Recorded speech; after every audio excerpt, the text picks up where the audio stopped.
I'm Claudine Ripper, the director of the French Institute. Good morning, everyone. Good morning, good evening, everyone. And it's just because I began very early this morning. And welcome to the Institut Français for this talk in partnership with Women in Game. We are very happy to host this event as a part of our two series. One is Game On, and we like the game. And the second, which is also very important, is Women Shaping the World. And so it's a contribution of the Institute to the International Day of Women's Rights. And I'm very glad to see that in the audience there are not only women, but also some men, and so you are more than welcome, because I think that it's very important to have both together. Promoting the place of women in the world is indeed a central issue for the Institut Français, especially with culture and arts. This discussion on the place of women in the video gaming world is absolutely essential, especially given the recent developments in cases of harassment against women in social network and video game industries, rightly denounced by the media. The condition of women in these industries are sharply deteriorated in the past decades.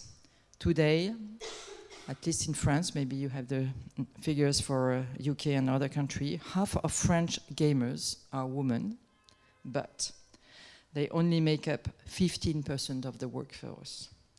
So this shows how urgent is this discussion of today, how to break stereotypes and to promote gender equality in the gaming world.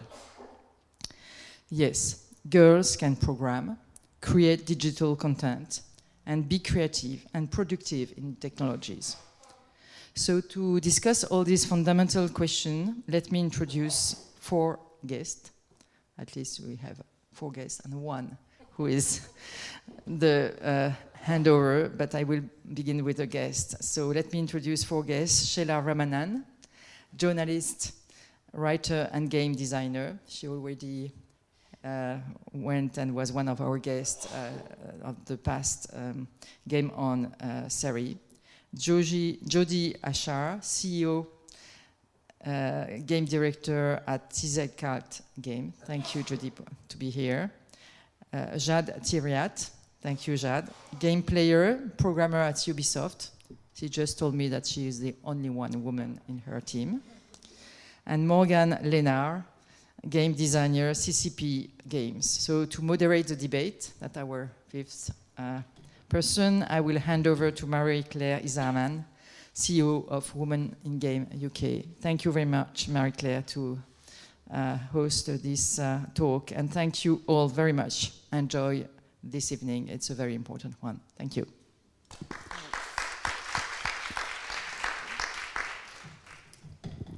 I'm just going to check that the mic is working, but it is. Good evening, everyone. I'm here today as CEO of Women in Games, but my professional and creative life has encompassed arts, culture, play and games, and education and advocacy. I have a Dutch mother, Paula, and a French grandmother, Hubertine, on my mother's side. They would be absolutely delighted to know that I was here this evening. Thanks go to the French Institute for organising this very special event and welcoming myself and Women in Games and our panel, Women Who Make Games. I just thought I'd give you a little bit of background on Women in Games as an organisation just before we start our panel discussion. So Women in Games is a not-for-profit organisation that was founded in 2009. It provides encouragement, support and advocacy for women and girls throughout the game industries and educational pipeline, both nationally and internationally. Our mission at Women in Games is to achieve full equality of opportunity and treatment for all women working or wanting to work in games and esports industries. Back in 2009, when Women in Games was founded, a US Gallup poll had already indicated that approximately half of all players were female. But the creative skill set games workforce survey of the same year revealed that only 4% of the UK games workforce was female. A further study by Dimitri Williams in the Journal of New Media found that female and minority characters were severely underrepresented in game products. So a decade ago, women were enthusiastically playing games, but very few were making them. And this echoes, obviously, what has been said earlier. But it was from this imbalance that Women in Games emerges. It's founded by David Smith, who in his role as a recruiter gained unique insight into both gender discrimination and the wasting of female talent. He wanted to change this, so he launched Women in Games Jobs, a platform where women could connect with each other, share job opportunities, offer support and discuss issues. What followed was a rapid engagement with that platform, sending a clear signal that those few women then working in the game industries wanted a place to connect and have their own voice. Of course, that was then. This year, Women in Games is celebrating a 10th anniversary, and both the organisation and the sector has come a long way, but there are still many challenges. We host and support community platforms with a professional network of 12,000 women and interested allies connected across social media. But today, Women in Games is much more than a social media presence. We host 2 major public events each year, a lunch at Develop Conference in Brighton every July, and our European Women in Games Conference and Awards in September. There's so much more that I could tell you about Women in Games, but I'm really keen to introduce our wonderful panel this evening, and these 4 extremely talented women in games. So I'm basically going to stop talking now, and the panel are going to introduce themselves, the work they do, and how they got into the games industry. So I'm just going to go right to the very end, and Jodie, if you could start, that'd be great. Hello. Yeah, that's working. So I'm Jodie Azhar. I've been working in the games industry for over 10 years ago. I first started off as an animator before moving into technical animation and technical art. I've worked at several studios in the UK, and the majority of my career I was working at Creative Assembly, where I became the technical art director for a series called Total War. And then at the end of last year, I left to found my own studio, Teasel Cat Games, where we're making narrative experiences and trying to tell stories that aren't commonly found in mainstream games. Hello, so I'm Morgan Lena. As was said before, I work at CCCP as a game designer. It's been 9 years now that I work there and that I enjoy doing that work. I mostly work on educational games, but I also work on indie games from time to time. And that was quite a long journey that led me there, actually, because I wanted to be a game designer since I was 14 years old. And stubborn, the stubborn me just made my way through to get there. Hi, so I'm Jade Thiria. I'm a gameplay programmer at Ubisoft Paris.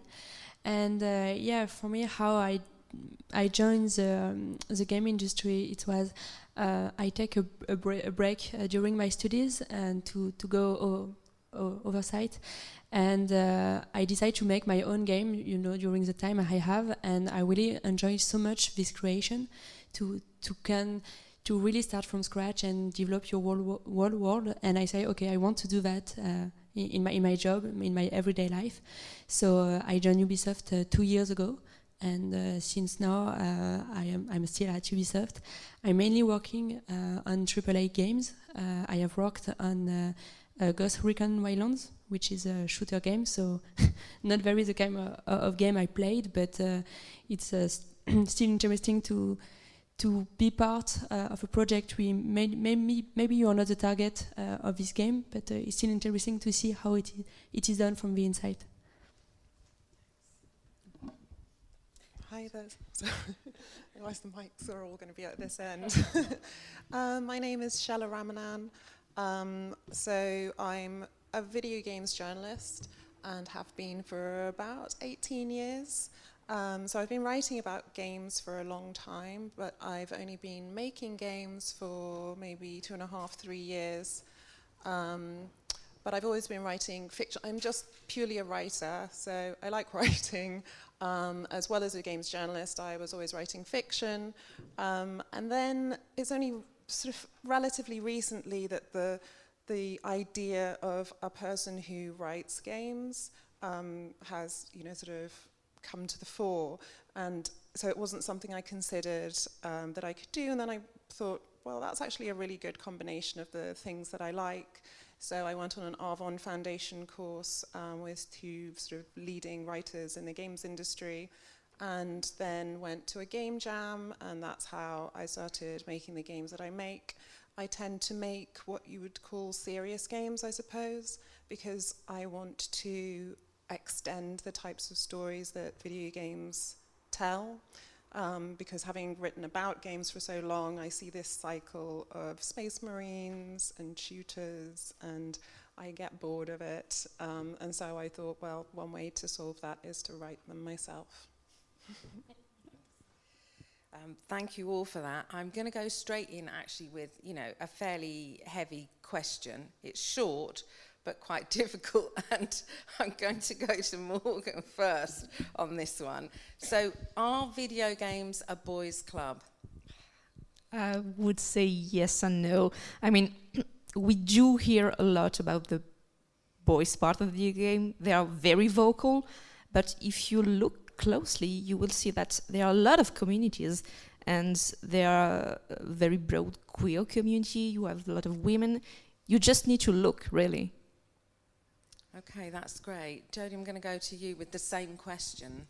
And what's your perspective on that? I guess you've got 2 sides. You've got the consumer side of, do you see playing games as a boys' club?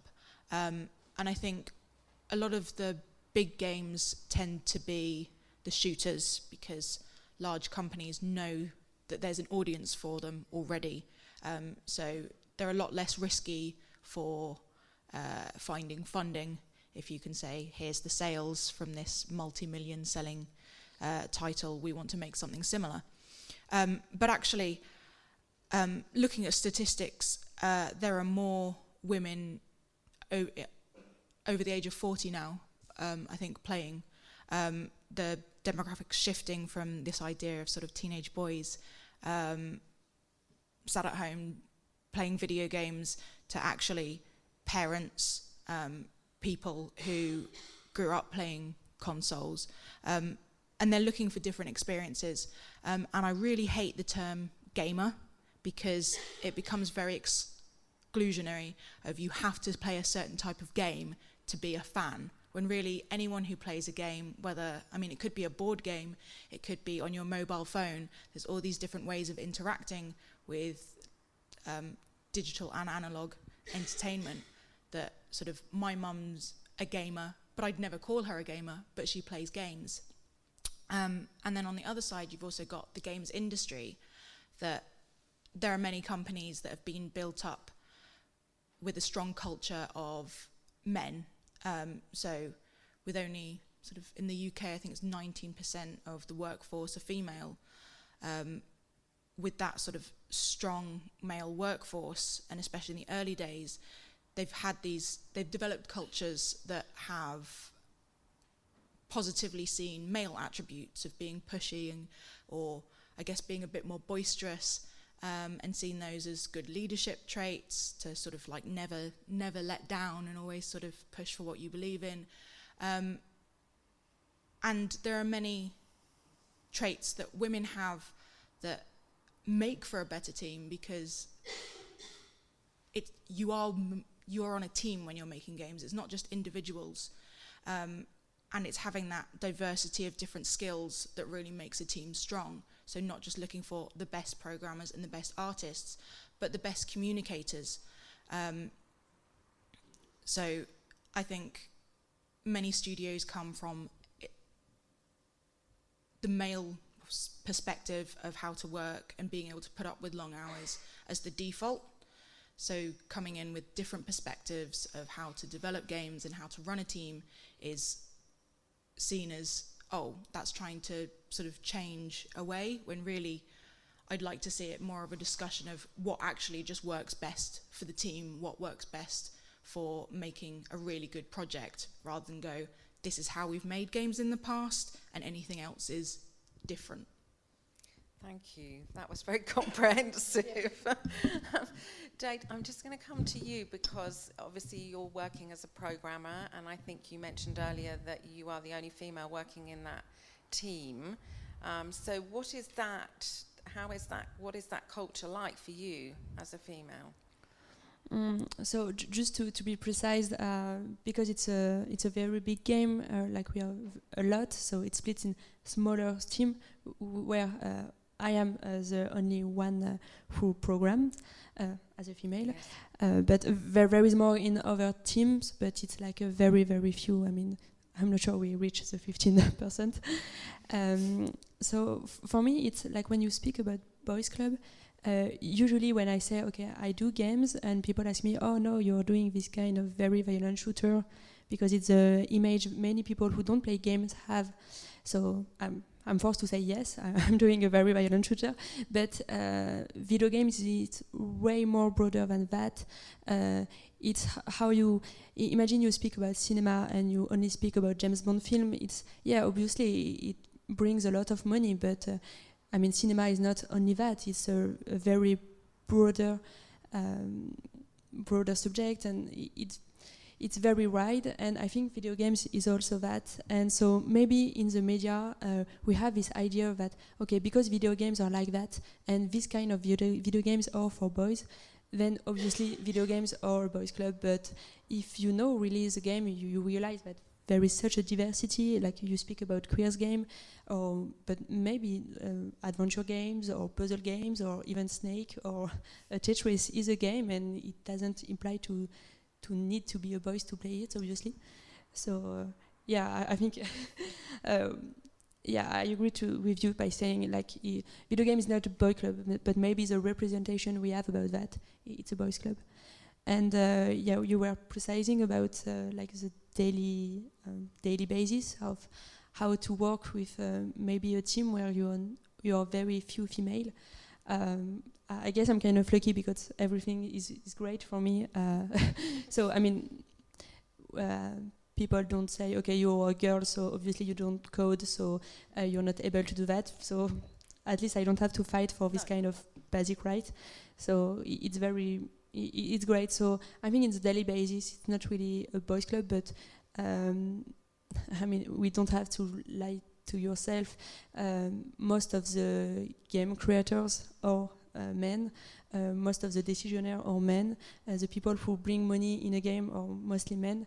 So obviously it's how they see the world and what kind of game they want. They will push forward. And yeah, sadly we don't have much more to. We can say a lot about that, but. No, thank you. And I think that's an interesting point, because I think perhaps that's where the club element is, in that latter part of what you were talking about, not on the ground floor and working with your team more closely, but perhaps more in the structures of organisations. That's great, thank you. So Chela, just lastly, your perspective on that question. Yeah, so I agree with Morgan that it is and it isn't.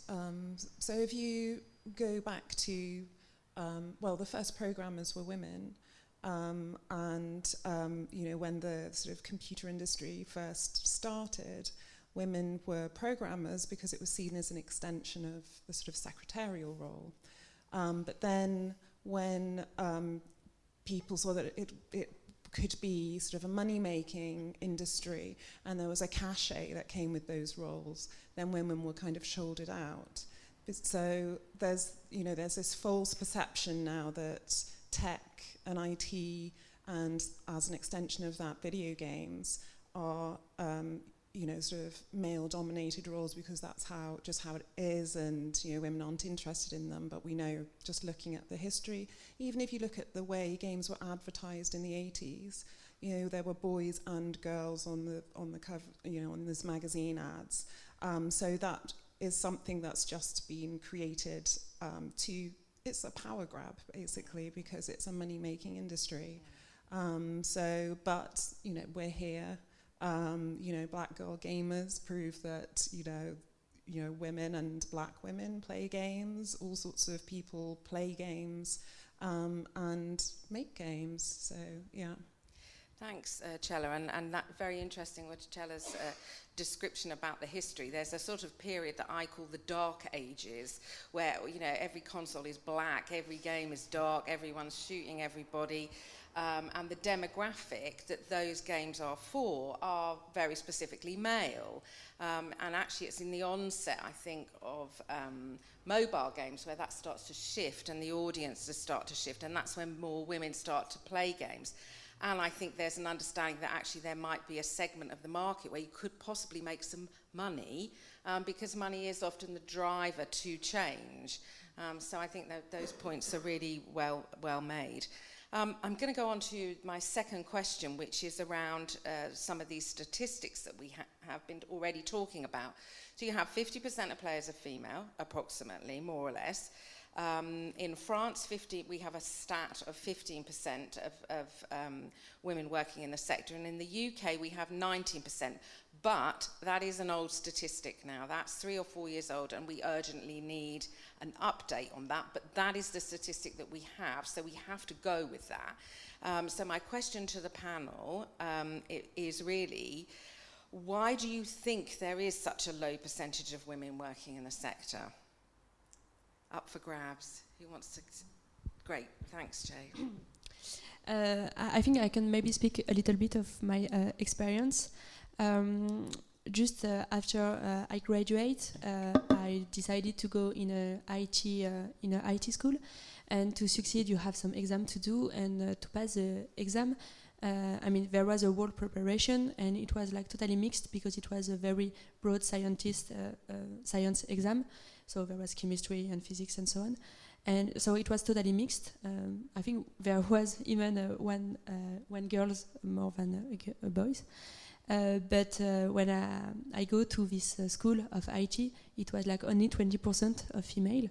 And so we can directly see how this stat goes into the game industry, because directly in the school there is already so few female here.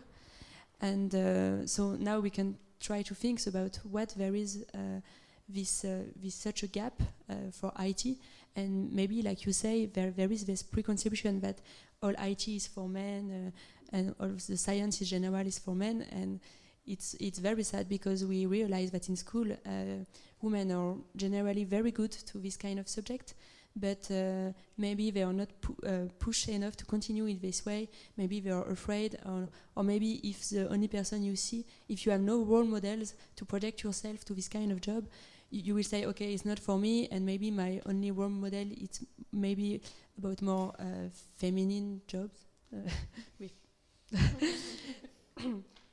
So yeah, I think maybe it started at education and how we can have role models. And I just read a really interesting survey about E3. I don't know if you know it, like it's very big game conference and so on. A lot of games are presented at this moment. And when you do the statistic, most of the speakers at this moment are men. And so it's very sad. I mean, for the Ubisoft conference, one of the few female was for a Just Dance game, which maybe it's a more for people it's seen as more feminine, for example, but usually all the other games were presented by men, so it really people continue to see only men to present games, so they continue to think it's only for them. So I think we really need to have more role models on the subject, and it's funny, I just think about that, but I think many people, many women who work in the science, I see it was like an anecdote somewhere, they said that they were really inspired by Dana Scully from X-Files, because she was a scientist, and they say, wow, she's so badass, I want to do that, and so they go in science. And you say it's so little, like just to have one female character, very inspiring, and it could lead many people to have a great career. So maybe we really need that, to have some very inspiring women working in this industry, and to be visible, very visible, and maybe like little girl can say, okay, this kind of job seems awesome, and I want to do that as well. Thanks, Jade. I know. Yes. Yes. Thanks. No, you Okay, keep going. okay. I'll come in again afterwards. Yeah. No, go for it more. For this question, I will really talk about when I said I was stubborn, and that's why I got in the game industry. It's basically that. So I was 14. I wanted to make video games, and my teacher said, "No, you can't, because it's toys, it's for boys, and yeah, you should do some arts and some female stuff." And no, I didn't want to do that, so I had to push myself forwards and to go into a science background. There, I had to push again because teachers wanted to do arts instead. I didn't want to. I also had to be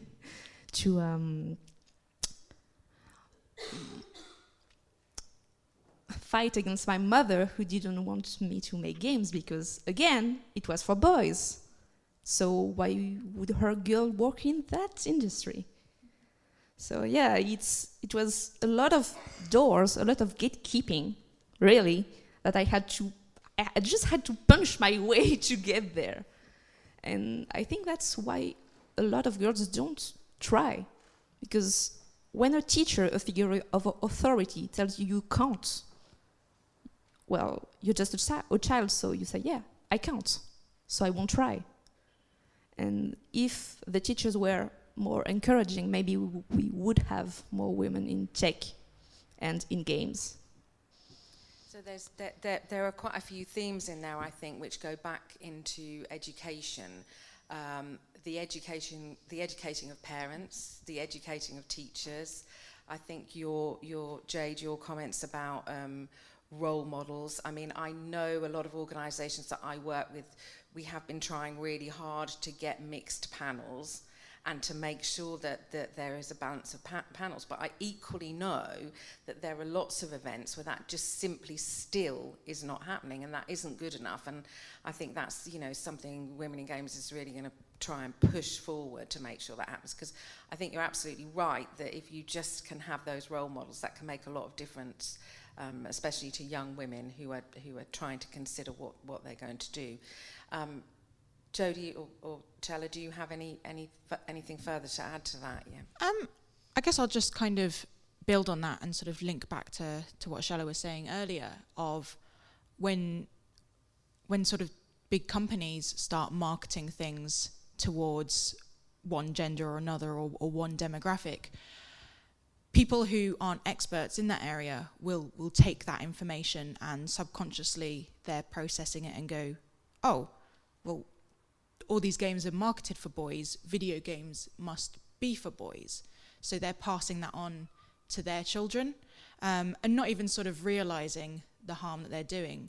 And that's why, as well as sort of talking to educators who, I mean, when you're at school, your teachers literally don't have enough time to find out every possible career choice and what skills you'd need to get there. So to kind of, even at a young age, if you discovered, oh, I want to be a programmer for video games, most teachers aren't going to know sort of, oh, well, what skills do you need for that? And luckily, now programming is starting to get taught at an earlier and earlier age. So children are more fearless of going, oh, programming, it's just logic. Oh, I'm not scared of it. It's not a scary thing in the computer I can break. And teachers are becoming more educated.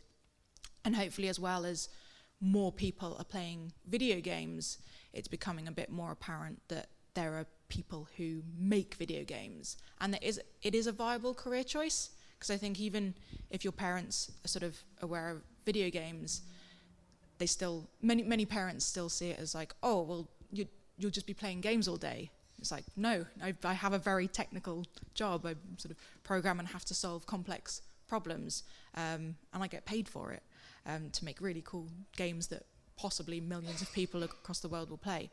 And it's breaking down those stereotypes and giving information to people. And I think, having those role models, having people who do it for a job, going out and talking at schools to just tell people this is a valid career option, to have someone do that really inspires young people to realise, oh, it could be me doing that. And especially if you have a woman come to your school at a young age and go, this is the job that I do, you're more likely as a young girl to go, oh, that's a job that I could do.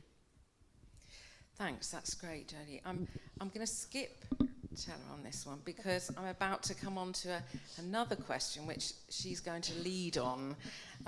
So if we consider the work of female artists and writers who creatively communicate a female perspective, such as Simone de Beauvoir, Sadie Smith, Sophie Calais, or Paula Rego, for example, do you think women designing and making games have different stories to tell and playful experiences to design, which can break stereotypes? I think that's an absolutely yes. Yeah, because I mean, it got better for there was a blip in, I think it was 2016, where there were quite a few AAA games with female-led, female protagonists. And I think, up until then there'd been a dearth. There'd been sort of Lara Croft and the occasional female lead character. And then in 2016 we had, quite a few, Uncharted was given over to 2 women of colour. There was Horizon Zero Dawn. There were, indie games always leading the way in terms of female characters, sort of What Remains of Edith Finch, all sorts of great games, and it looked great, but then the next year it sort of dropped off again. So we have to be careful that these, because the teams are still largely men, so they sort of might have a flash in the pan sort of flirtation with having female characters, but then they'll revert to the default, which is a white man with a gruff voice who's sort of cynical about the world. And absolutely, we need different perspectives. And, the fact that women aren't homogenous, we don't all have the same experiences. I'm a mixed race woman, I'm, white British Caribbean. So, the games I'm going to tell, sort of one of the games I'm writing is about the Windrush generation, because that's my heritage and that interests me. And also, it is a story that I've never seen, even touched upon in games. So that makes it important to me, and I think important to games as a medium. So yeah, absolutely. Female characters don't have periods in video games. We don't. There's hardly any mothers in games. If there's a mother in a game, she's usually dead. So yeah, the answer to that is very definitely yes. I think just your outline there tells us that there's a lot of work to do in that area. But I think that's also very exciting, because I think there's a lot of opportunity in there for those different voices to come into those playful experiences. Can I have some views on that from other panel members? Yeah, Jodie? I think games are an absolutely brilliant medium for sharing culture and ideas. It's a global market, so I can make a video game here. People on the other side of the world can play it. And as Chella was saying, every single person has a different perspective of the world and their own experiences and a story to tell. So I know what it's like to be me and to grow up in the UK. I know what it's like to have 3 sisters. I don't know what it's like to live in China or the middle of Africa, or to be a man, or I don't know what it's like to be 60. But there are people who do, and there are people who have different experiences and experiences that I would never think of. and I want to play their games. I want to experience sort of the stories that they have to tell. And I think there's a lot of stories being told that are very similar now at the moment in AAA. And there's a lot of sort of male protagonists who all have that sort of same look about them. And I think there are certain games that will appeal more to men and certain games that will appeal more to women. But I think there's a lot that sort of female perspective can bring to those existing games, and telling sort of existing games through a female voice, because we are nuanced. I tend to sort of use my mum as a sort of test bed when I'm making my own games, because I grew up playing video games with her, and we played horror games, and we played point and click games and puzzle solving games. And these days, if she goes and finds a game, it's usually sort of Farmville or sort of Words with Friends, because they're games she can just download on her phone or Facebook, because she doesn't own a console. But if I give her a game and it's non-combat, story-based, she'll happily play it if it's something that she likes. And sort of one of my happy discoveries was to find out she was watching YouTube videos of people playing Alien Isolation, because she loves the Alien films, and the Alien films have a strong female protagonist, and the game did too. So I think there's a lot that sort of women developers can bring to sort of the whole landscape of games through games we want to make, but also by having our voices in how these existing AAA or indie experiences are being told. Thanks, Jodie. Jade or Morgan, your views on this? Just to add something, obviously totally agrees with you. It just, I think maybe sometime like indie games are maybe more progressive on this vision, because there is less at stake. Like it's a little, it's a small team, for example, and it reach a smaller audience, of course. And for AAA, like because there is billion at stake, they really need to be very profitable at the end.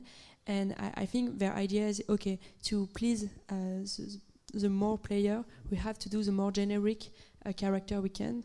And sadly, in our world, the generic body type of a human is a male. He is white, and he is around 30 or 20, or between 20 and 40, for example. He sometimes as a kid, but he's not really with him or with her. So we are really used to use a male protagonist as really it's a generic human type, and it really goes very broadly in our society. Like everything is designed to be for a white man. I have nothing against white men, of course, but it just to say, like, sometimes we don't even consider the fact that, okay, it's only, I don't know, maybe 20% of the global population. I mean, there is half of the humans are females, and it should be considered. And I mean, there is not only one color skin, of course, and it has to be considered. And we have to really make the exercise on ourselves to really consider, okay, when I think of something, usually I think of a man. Like recently, someone asked me, okay, who do you think Banksy is? I mean, try to picture Banksy. And usually we think, oh, it's a white man. And there is no, I don't think there is no clues to say maybe it's a woman, or maybe, I don't know, it's an Asian old guy, or we have literally no idea, but by default we say, okay, it's a white man and it's around 30. So I think it's also up to us, to each one of us, to really think, okay, maybe this is not we are used to do this generality, but maybe we have to not do it anymore. Thank you. Yeah, I will talk. I totally agree with you. And what I think about why in indie games we have something more nuanced is because it's a small team. So if you have just one woman in the team, you can talk, say that something is wrong in your view because you have another view because you've been educated in another way. And then you can change it. If it's a big company, just one person won't make any change, except if it's someone that is at the top of the company. So, yeah. Do we think that very big companies are potentially creatively lazy? Just putting it out there. I do, because they want security. I mean, indies do want security as well, but they have to answer to stakeholders, and so they want what makes easy money, and so you just make the same thing over and over again. That's why we have, sorry, but Assassin's Creed 1, 2, 3, etc., etc. So there is a challenge in there, isn't there? And that's a cultural one.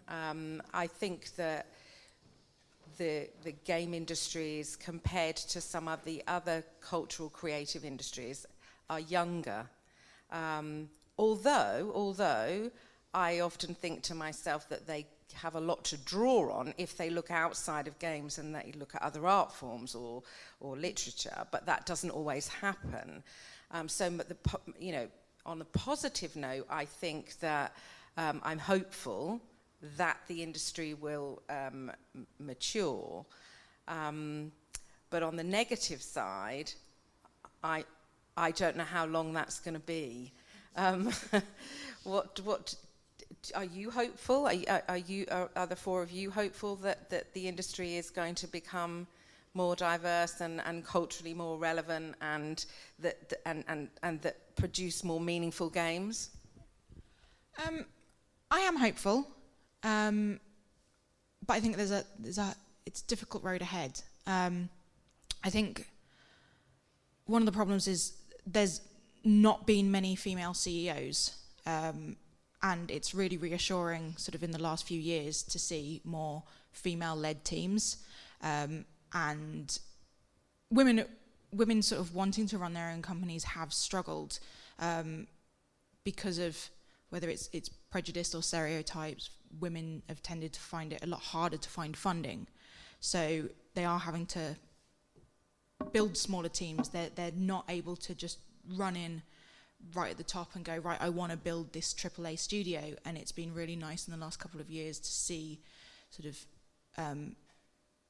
larger teams getting a budget to make the games that they want, these female-led teams. Because AAA is lazy because they're having to make profitable games, and part of that you're kind of appreciative of. When you're paying hundreds of staff every single month, sort of you go, oh, £1 million is a lot of money. It's really not when you've got to pay people salaries for X number of months until the project is released. And then beyond that into sort of like we're now selling games.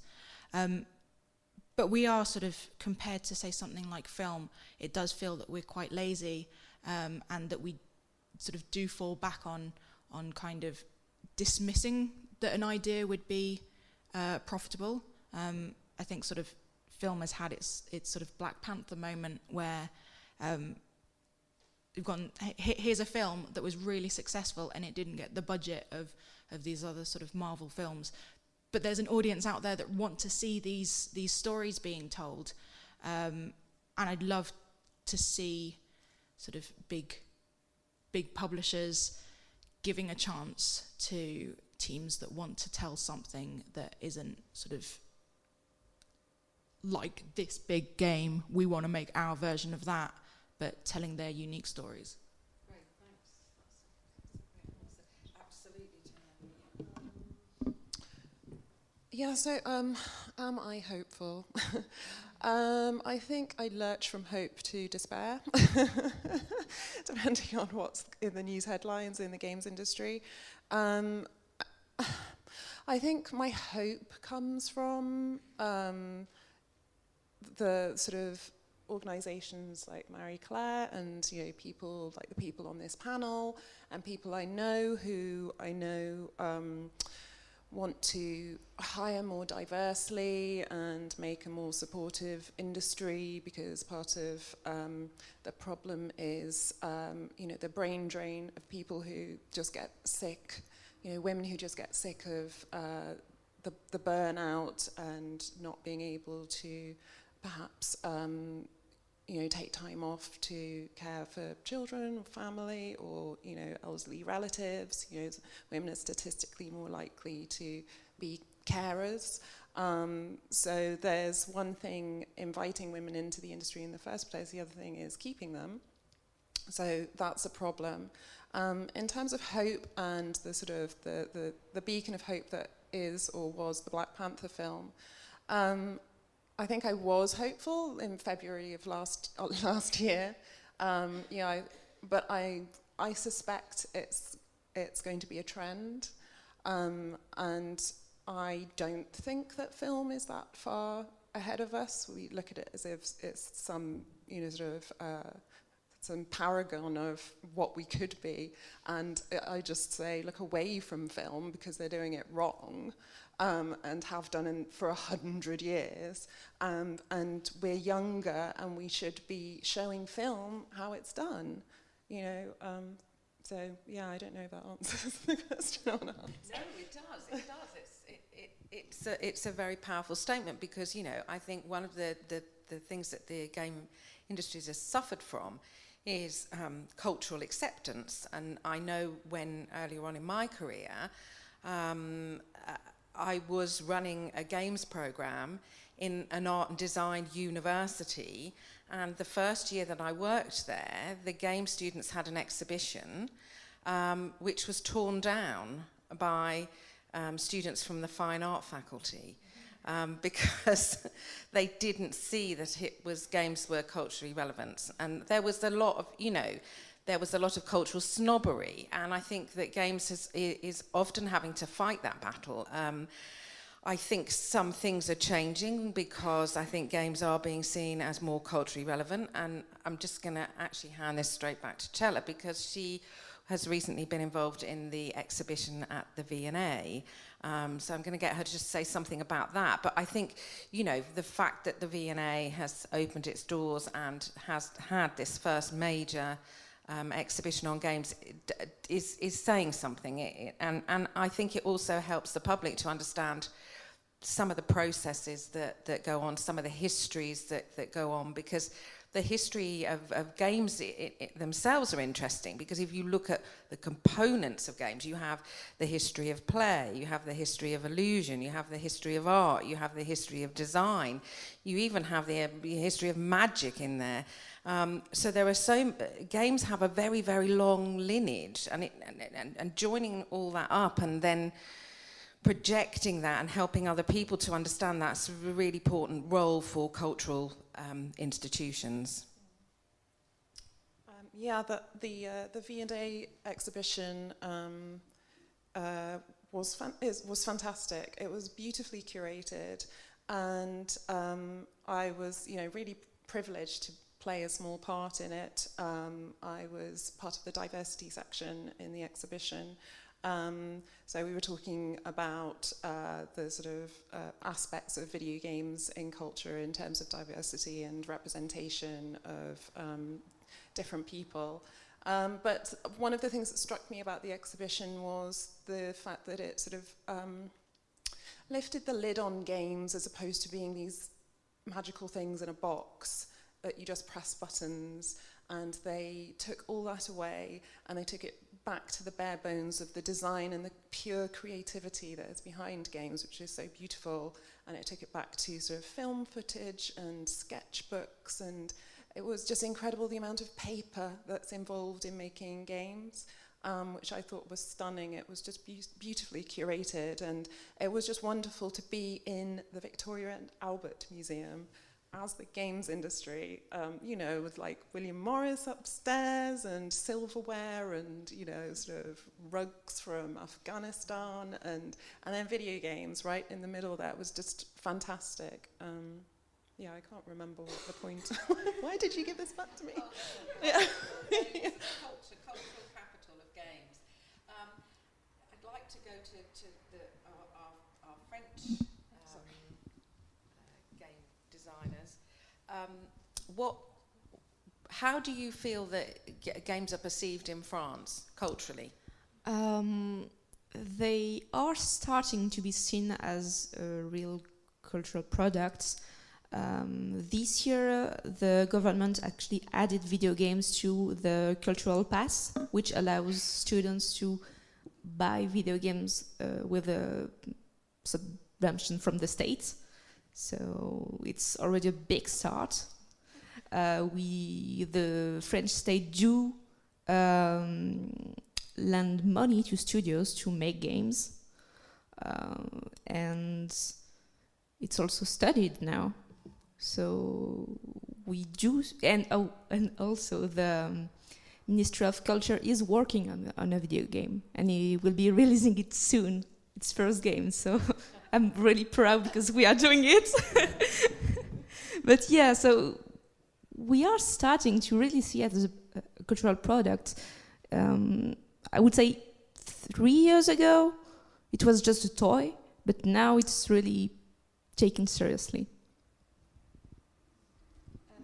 And we can add, like, there is in Paris there was many exhibition about video games on a very broad subject, and it was really considered as the same as a film or animation movie, for example. So I think it's really encouraging. I mean, don't lie to ourselves. I think maybe the ministry really push this industry because obviously it brings a lot of money, but it's not something to be ashamed of. I mean, it's great if it can lead to a new cultural space. So it's really great, and I think, like, maybe also because there is very in France, there are very renowned studios, so it really helps to see. I mean, maybe it's how can I say? Maybe it's a bit of pride, but maybe people say, okay, this game studio, which is worldwide known, well, it's French, so we are very proud of that, and it's French way, but it's awesome. So we really want to push it and say it's cultural stuff. That's great. Okay, well, that brings us a bit about money. So in 2018, gamesindustry.biz did a survey. It was a workforce survey, and one of the highlights of that survey said that the mean average salary for women in the UK is almost £7,000 short a year of that earned by the average male. So basically, for doing exactly the same job, women are being paid on average less. I have no idea how that can possibly be even legal, but there it is. What do you think as a panel? A, what do you think about that? And B, what do you think should be done about it? Jodie's ready. I just get really angry at this point, like, to ever find out that sort of you'd have someone sat next to somebody else who's doing exactly the same job and they don't know each other's salaries, and one happens to be a woman and is earning less. I think it usually sort of comes up in studios of, oh, we don't share salaries because people would get upset. And people do get upset when they find out sort of this happens. It's very true.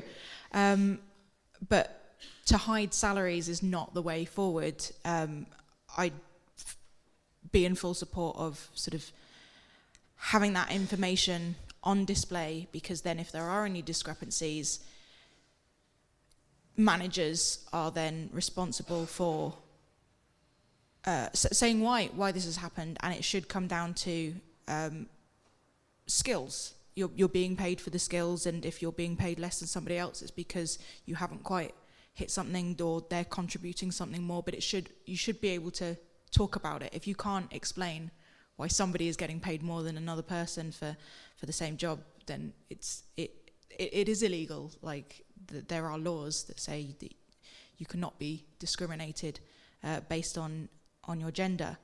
And I think it's not just video games that as an industry that suffers from this, but I think a big thing that feels unfair to me is that you end up getting paid based on your negotiation skills, not necessarily how good you are at your job. You sort of, as a student or before you get your first job, you're not taught how to ask for a raise. You're not even told that actually your manager won't, like, unless you're working in a great place that's got sort of procedures in place to sort of give you a performance review and a process to evaluate whether you're getting paid what you should be based on the job you're doing. Your manager will never come up to you and say, you're doing a really good job, you're doing sort of better work, or you're contributing more than you were last year, I'd like to pay you more money. Because companies will happily pay you as little as they can get away with because they've got to make a profit. And it's sort of, they don't set it up to sort of eke every last penny out of you, to sort of like, oh, you have to be working every hour so that we can sort of get the most. It's just a process where if you're happy to be earning sort of 20 grand, why would I pay you 22 grand? And it seems unfair that it comes down to sort of me going into an office and saying, this is the work I do, this is its value across the industry if I went and worked somewhere else, and to sort of sit there comfortably and have that discussion with someone, because a lot of people are really uncomfortable. It's not a conversation that sort of many people find natural, and I think many women do sort of do end up sort of backing down because not just women, but people who don't deal well with confrontation will actively avoid having those discussions and will, as a result, end up getting paid less than someone who does the same work but is a little bit sort of, whether they're more confident or more pushy. And I think that's the thing that really stands out as unfair, and I'd love to sort of eradicate that from our industry, from every single industry, and I don't know how to solve it, but some kind of evaluation system. No, and it is difficult to solve, but actually you said a couple of things that I thought were very interesting, and that was the idea about learning about how to negotiate. I met a couple who worked in the same studio. They became a couple working together, side by side, doing exactly the same job. Then they decided to move in with each other and potentially get married. Then they talked about their salaries. And of course, that was a £10,000 difference. They both left the company after they had uncovered this, but the guy had said to his partner, but the thing is, I've been working in this company and I've been going in to the boss and saying, right, you have to give me a raise, you're making me do all this extra work, I want more money. You've been working in the company same time as me, but you haven't been saying anything to anybody, and that's why your money hasn't gone up and mine's gone up £10,000. So that, for me, that does say something in terms of sort of training as well. I mean, obviously, companies should put good things in practice, but I then wonder whether it has to be part of, the gender pay gap, is whether the government have to step in and make sure, because it to me, it already seems that it's not, it's illegal, but somehow it isn't.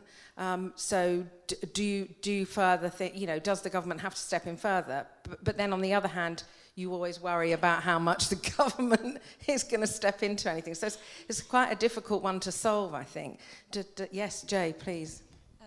I just want to add, like very recently, I think all French companies has to display, they have to do an audit about themselves if there is a gender equality about salary. And most of them say, yeah, of course, like, look, almost all of them, like, they are paid equals. But when you really look into this kind of statistic, you will see that maybe for the same degree, you will not be hired at the same level. So obviously, you will do a job different, but like your basis is the same. So, but yeah, it will explain the first difference, and then how fast you will progress in your career, it will be very different. So obviously, you can say, okay, like 10 years later, you are not doing the same job, so you are not paid the same amount. but maybe you should be able to do the same job, but because you have not the same gender, people will put you like some stereotype or stuff like that to say, okay, but you're a female, you will want to have a baby, so don't do too much or stuff like that. So I think maybe putting salary in display could be a very nice first step, but maybe we have to really try to understand how own bias work, and really say that it's not only about salary, it's about we consider people's, and just try to do some statistic, maybe to do like a 10-year survey and try to do like 2 people who are going out from the same school and see in 10 years how really their career has moved and changed, and to really see, to display how we have considered them differently at the beginning, so it explains the difference later on. Yes, of course. Yeah, I was going to say the same thing. I agree fundamentally that sort of exposing salaries is one step, but the bias is so ingrained that they'll just find another way around it that works with that, but still, so it's a culture shift that needs to happen. Unconscious bias training, because people maybe don't even realize that what they're doing. Some do, but some don't. And yeah, I suppose getting that female workforce to stay long enough to get into positions of seniority, but then it still has to come with a culture shift, because female bosses can sort of appropriate that sort of toxic male culture and adopt those biases too. So that's not just a solution right there, because they're human too and are operating within the same sort of like cultural landscape. So some work to be done around that area. Marina, I'm just wanting to check on timing here. Do we have time? 15 minutes. Okay. Yes, exactly. I have got one more question for the panel, but I would prefer, if we've got 15 minutes, what I'd prefer to do is open up the floor to the audience to ask the panel questions. And if nobody does, then I will ask my final question. But it would be really, really great to have some questions from the floor.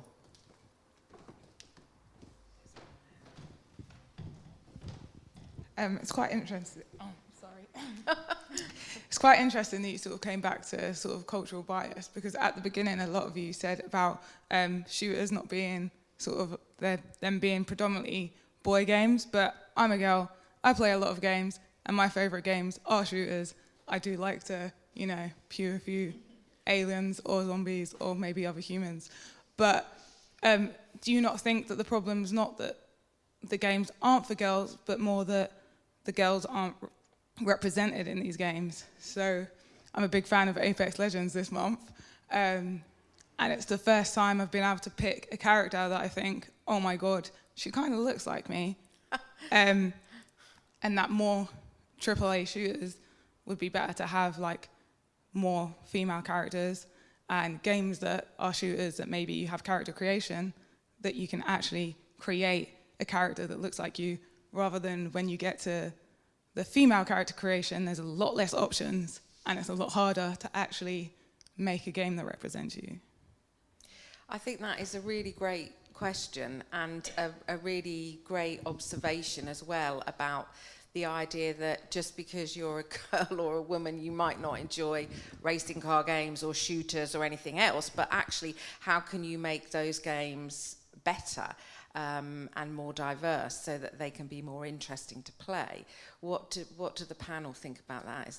Tell us. Yeah, that is precisely why I brought up Black Girl Gamers, because they play a lot of shooting games, and sort of the streaming on Twitch and whatnot. And yeah, so it was to sort of counter the fact that we were inferring that because the AAA big money spinners are shooters that in some way automatically excludes women, which it clearly doesn't. I mean, I was the go-to Halo reviewer on the website I wrote for, so that's why I bought an Xbox. But yeah, I mean, that question of representation is absolutely true. I mean, Black Girl Gamers has been at the sort of forefront of the campaign to get a black woman in Overwatch, and they're sort of really stubbornly, just not bothering.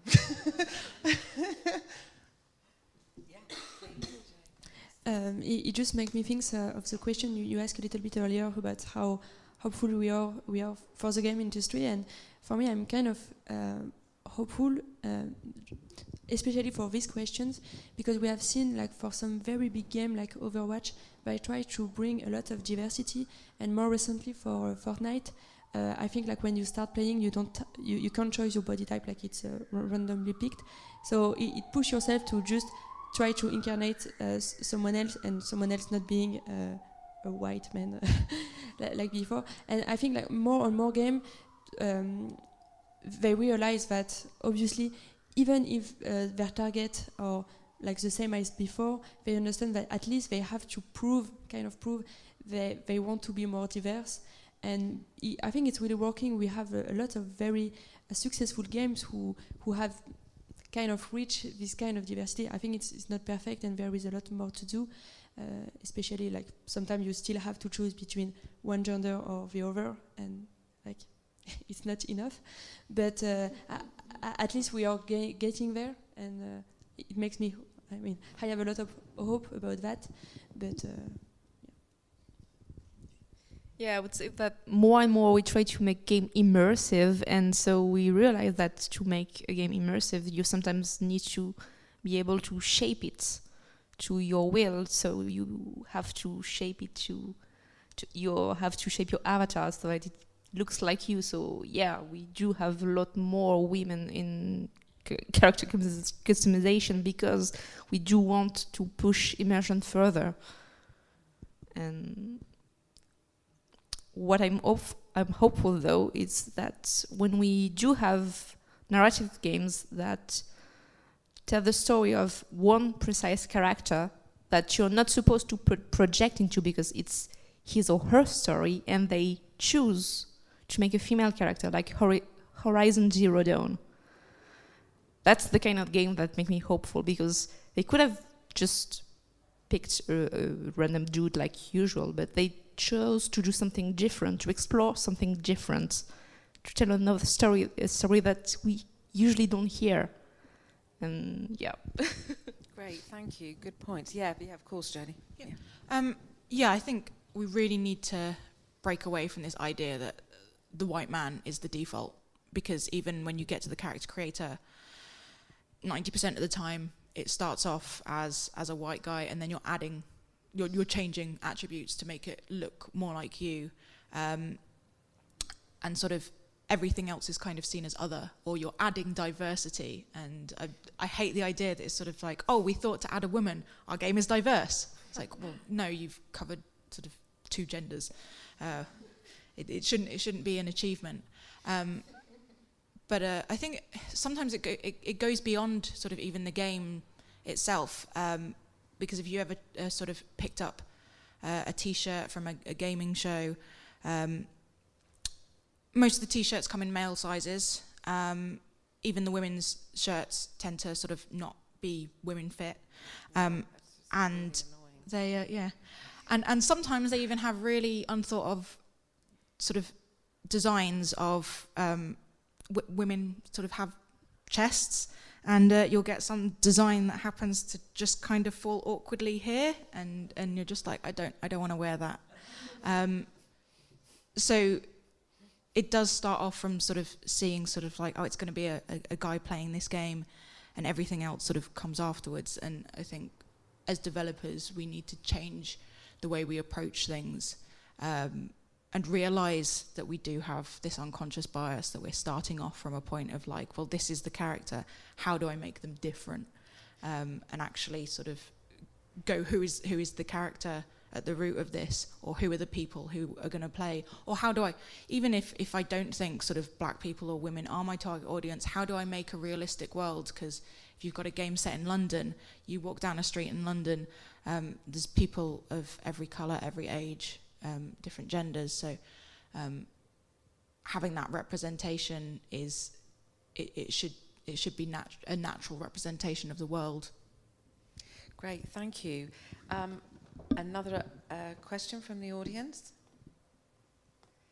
Yes. Thank you very much. Well, just before the quick question, if I can add on the narrative, as a role-playing type of person, it's true, I've seen a lot more of bipolar narratives, so, well, still having a bit stereotyped. Yes. The Witcher, Mass Effect, where you have your character and you have to play a male or female character, or Divinity, for example, which I love, where you have, if you want to see this history, you have to play as a female. And in the game, you'll have to act as a female. Or boy, or lizard, for example, in this case. So you kind of do this. And I think there's been an evolution, is getting towards this kind of multi-narrative, unisex, I'm going to call both genders or multi-gender. And the quick question is, what are your favorite games? Jodie. Oh no, Jade, she's in first. She's in. Sorry, it's just I'm so fond of Hollow Knight. Hollow Knight, yeah, it's an indie game, and I'm really, really fond of it. So I just want to say it out loud. Sorry. See, I'm generally rubbish at combat games, and my favourite genre are RPGs and story-based games. I don't know whether it's my favourite game, but it's the game I've put the most hours into. Monster Hunter. I shouldn't be good at it, and then I'll just sit and play it for absolutely hours of just fighting massive beasts. Yeah. Yeah, I'm more into RPGs and narrative games, and my favorite, I would say, Dragon Age. All of them. Just because I could play a character that I want, that looks like me, and that I can make her witty, and just, I love it. It's always a hard question journalists hate is what's your favourite game, because then we go blank and go, I don't know, I've never played a game, I'm just going to leave. I think as a writer, definitely What Remains of Edith Finch is just an incredible narrative game about storytelling, and yeah, it's just beautiful. And in the sort of AAA sphere, probably the Uncharted games. I came to them really late. A friend insisted they were really good, and I was just like, oh, whatever. And then she bought me the sort of remasters for Christmas, and it was a Christmas that I had like days alone. I was just like, yeah, that was great. Cold Turkey, Uncharted. I was like, that was it. Okay, so I'm going to give you two. One, which is a very, very old game, and I love it because my son played it all the time when he was little. It was called Hamsterland. I don't know if any of you know. It was a little point-and-click game, but I think it's still, I look at it now and I think it's still great. And the other game is Flower by that game company. And one of the reasons that I think I like that so much is because it's abstract, it's quite calming. I quite liked the kind of research into it and the settings of it, and then obviously, you know, the prequel to that was the sequel to that was obviously Journey. But I'd watched that game company very early on when I was teaching games, and they did a little game called, I don't know if anyone ever saw it, was called Black Swan. Does anyone know it? And it was a funny, great little game. So it's white. It's just a white space, and basically you have to splatter ink around and paint, and that's how you get a space, and that's then the space that you can inhabit. So I seem to like spaces with no people in. I don't know what that says about me as a person, but yeah, good questions. Good questions. Any other questions? Yeah. I'm a computer scientist, but there's nothing, I think, nothing at all in a computer or programming that's anything to do with gender. You know, anyone should be able to code. I think younger children, younger girls should be coding and doing stuff like that, because there's nothing inherent. I don't know why we think it is. There's nothing inherent, and then we should be going into companies and being successful as you want. I mean, I work in a city, and there's still not enough women working there, and I try and make it as positive as I can. But you know, it's the same thing. It's the same white male that you're fighting that probably is not as smart as most of the women. You know. No, thank you. That was like a statement, not a question. But you know, I really take your point. We've got one question down here. Yeah, thanks. Hiya. Like yourselves, I'm a big fan of RPG, story-driven based games with a really strong narrative. So is there any advice you'd give a woman looking to get into narrative design for video games?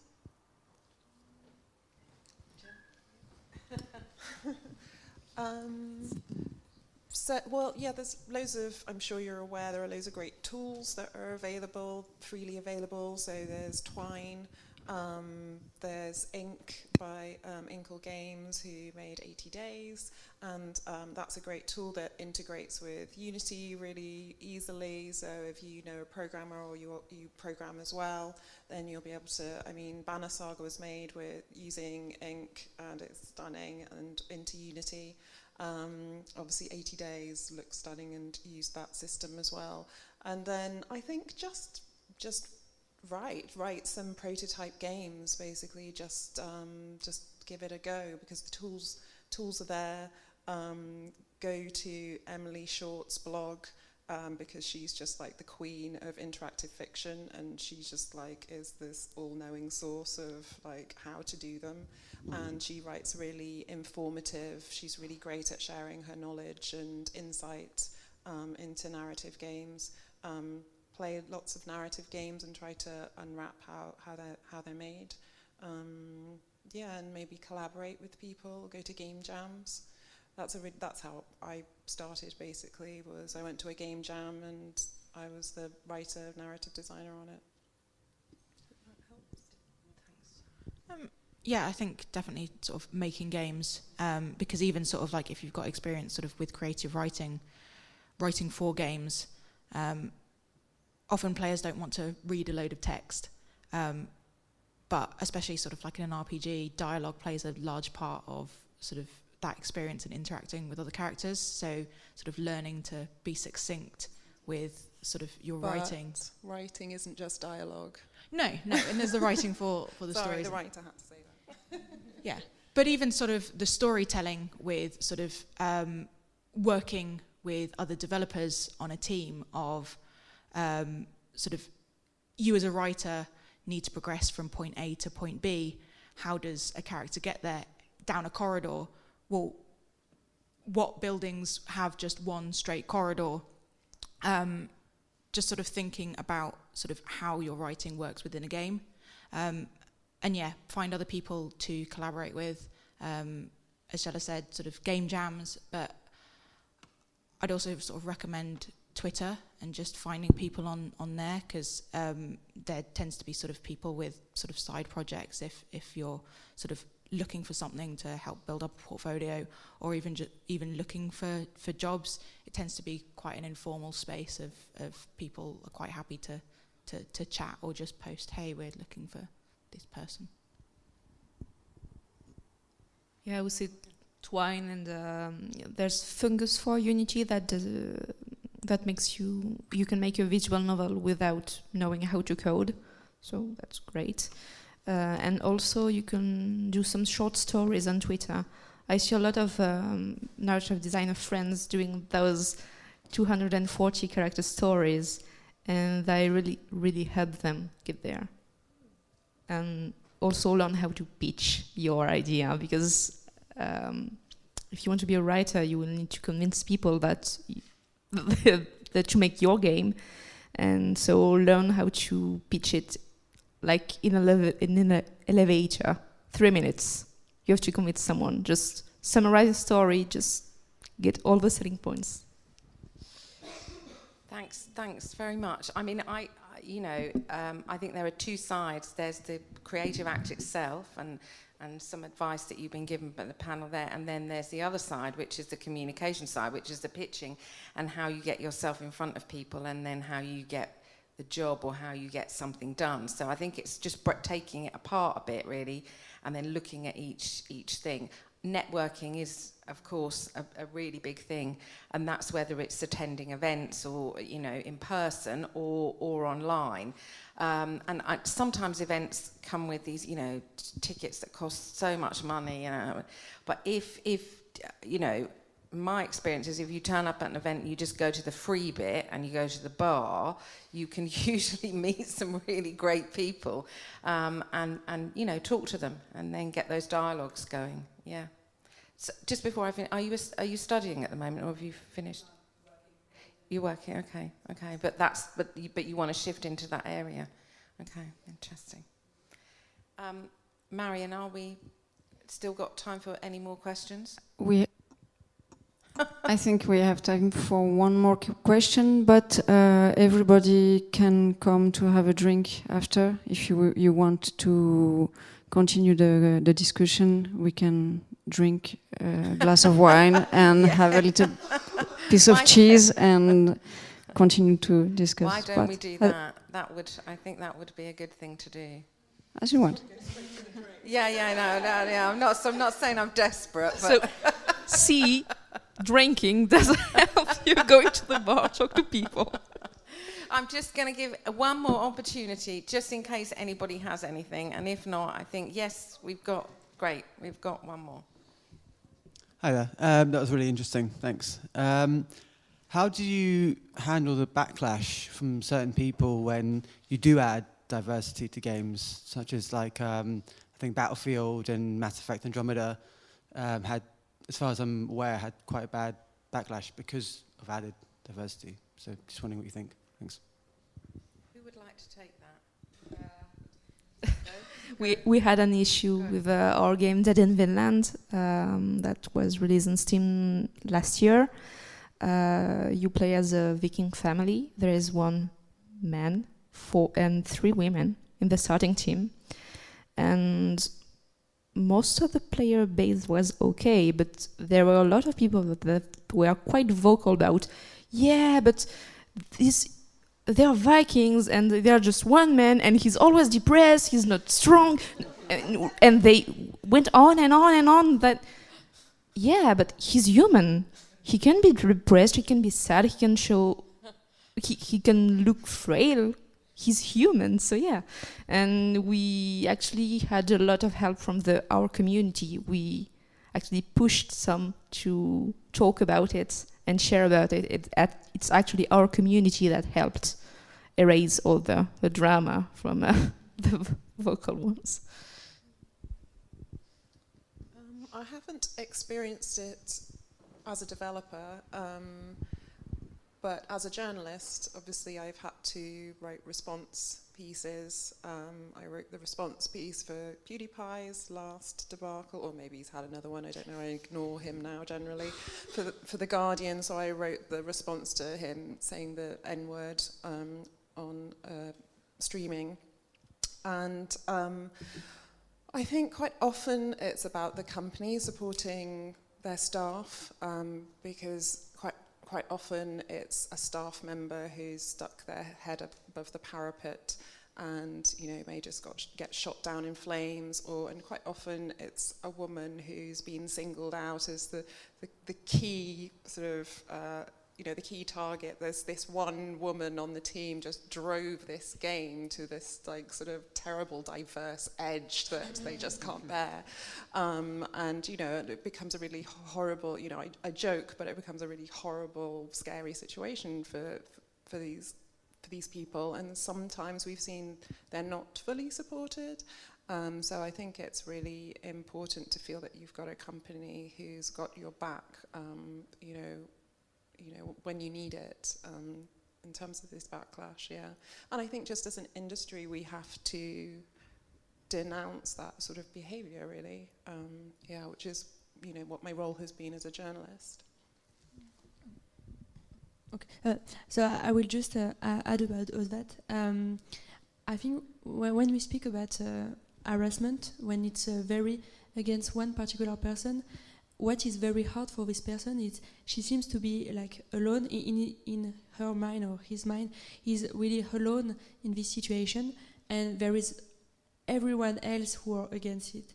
And maybe as a person, everyone, each of us, we should be able to say, okay, we see this backlash, and we say, no, I mean, we are not, we don't agree with this backlash, because sometimes if we let the people very vocal, who are very these haters who really want to destroy like the diversity and everything, we have to do, if we agree with this diversity, we should be able to be as vocal as them to prove that no, I mean, diversity is great, it pleases a lot of person, and it will maybe reassure the company to say, okay, like maybe 10% are not happy, but I mean, there are 90% who still buy the game, so hey, who cares? But if there is only 10% vocals, they'll say, okay, maybe we shouldn't do that anymore.